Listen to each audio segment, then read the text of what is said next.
साथियों, आज जब भारत विकसित बनने की एक नई यात्रा पर निकल पड़ा है, तो रामनाथ गोयनका जी की विरासत और भी प्रासंगिक है।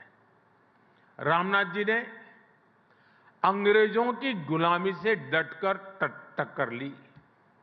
उन्होंने अपने एक संपादकीय में लिखा था, मैं अंग्रेजों के आदर्श पर अमल करने के बजाय अखबार बंद करना पसंद करूंगा। इसी तरह जब इमरजेंसी के रूप में देश को गुलाम बनाने की एक और कोशिश हुई, तब भी रामनाथ जी डटकर खड़े हो गए थे। और ये वर्ष तो इमरजेंसी के 50 वर्ष पूरे होने का भी है। और इंडियन एक्सप्रेस ने 50 वर्ष पहले दिखाया है कि ब्लैंक एडिटोरियल भी जनता को गुलाम बनाने वाली मानसिकता को चुनौती दे सकते हैं। साथियों, आज आपके इस सम्मानित मंच से मैं गुलामी की मानसिकता से मुक्ति के इस विषय पर भी विस्तार से अपनी बात रखूंगा। लेकिन इसके लिए हमें 190 इयर्स पीछे जाना पड़ेगा। 1857 के स्वतंत्रता संग्राम से भी पहले वो साल था 1835। 1835 में ब्रिटिश सांसद थॉमस बेबिंगटन मैकाले ने भारत को अपनी जड़ों से उखाड़ने के लिए एक बहुत बड़ा अभियान शुरू किया था। उसने ऐलान किया था, मैं ऐसे भारतीय बनाऊंगा, वो दिखने में तो भारतीय होंगे लेकिन मन से अंग्रेज होंगे। और इसके लिए मैकाले ने भारतीय शिक्षा व्यवस्था में आमूलचूल परिवर्तन नहीं बल्कि उसका समूल नाश कर दिया। खुद गांधी जी ने भी कहा था कि भारत की प्राचीन शिक्षा व्यवस्था एक सुंदर वृक्ष थी जिसे जड़ से हटाकर नष्ट कर दिया। साथियों, भारत की शिक्षा व्यवस्था में हमें अपनी संस्कृति पर गर्व करना सिखाया जाता था। भारत की शिक्षा व्यवस्था में पढ़ाई के साथ ही कौशल पर भी उतना ही जोर था। इसलिए मैकाले ने भारत की शिक्षा व्यवस्था की कमर तोड़ने की ठानी और उसमें सफल भी रहा। मैकाले ने यह सुनिश्चित किया कि उस दौर में ब्रिटिश भाषा, ब्रिटिश सोच को ज्यादा मान्यता मिले और उसका खामियाजा भारत ने आने वाली सदियों में उठाया। साथियों, मैकाले ने हमारे आत्मविश्वास को तोड़ दिया, हमारे भीतरहीन भावना का संचार किया।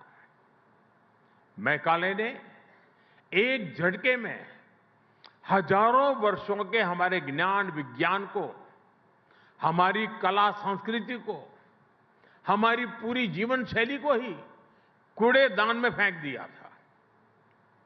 वहीं पर वो बीज पड़े कि भारतीयों को अगर आगे बढ़ना है, अगर कुछ बड़ा करना है, तो विदेशी तौर तरीकों से ही करना होगा।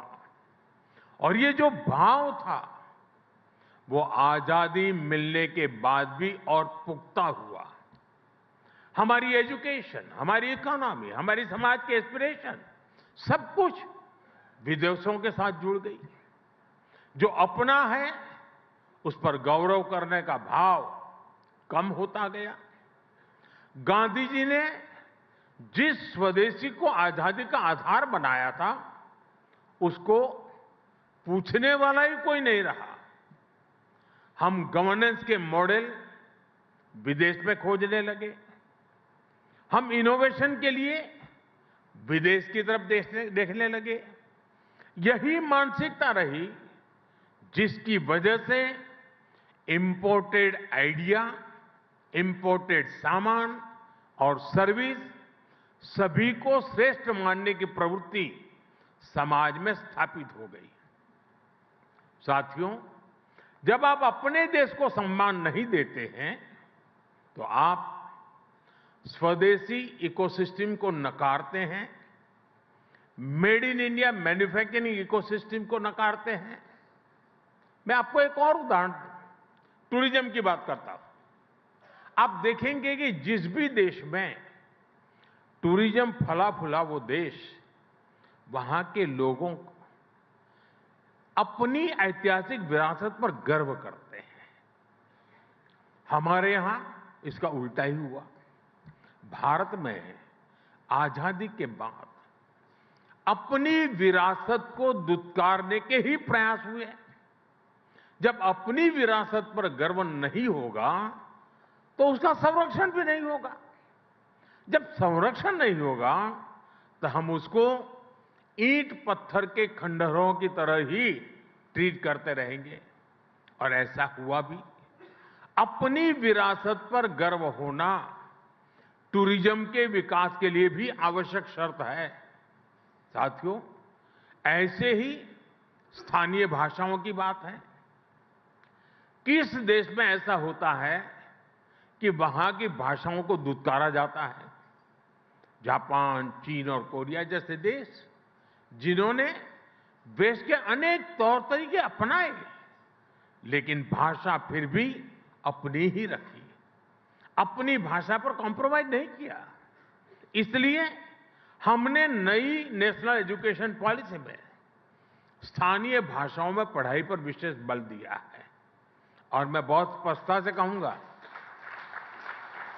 हमारा विरोध अंग्रेजी भाषा से नहीं है, हम भारतीय भाषाओं के समर्थन में हैं। साथियों, मैकाले द्वारा किए गए उस अपराध को 1835 में जो अपराध किया गया, 2035 10 साल के बाद 200 साल हो जाएंगे। और इसलिए आज आपके माध्यम से पूरे देश से एक आह्वान करना चाहता हूं। अगले 10 साल में हमें संकल्प लेकर चलना है कि मैकाले ने भारत को जिस गुलामी की मानसिकता से भर दिया है, उस सोच से मुक्ति पाकर के रहेंगे। 10 साल हमारे पास बड़े महत्वपूर्ण हैं।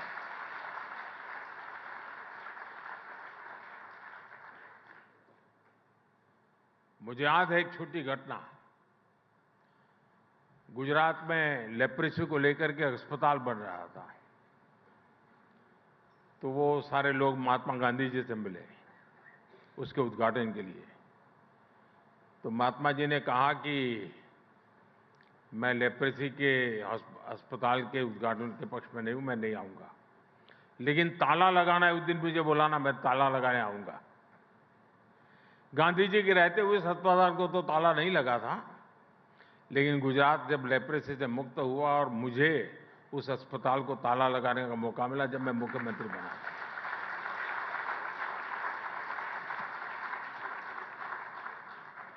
अठारह 1835 से शुरू हुई यात्रा 2035 तक हमें खत्म करके रहना है। जी, गांधी जी का जैसे सपना था कि मैं ताला लगाऊंगा, मेरा भी सपना है कि हम ताला लगाएंगे।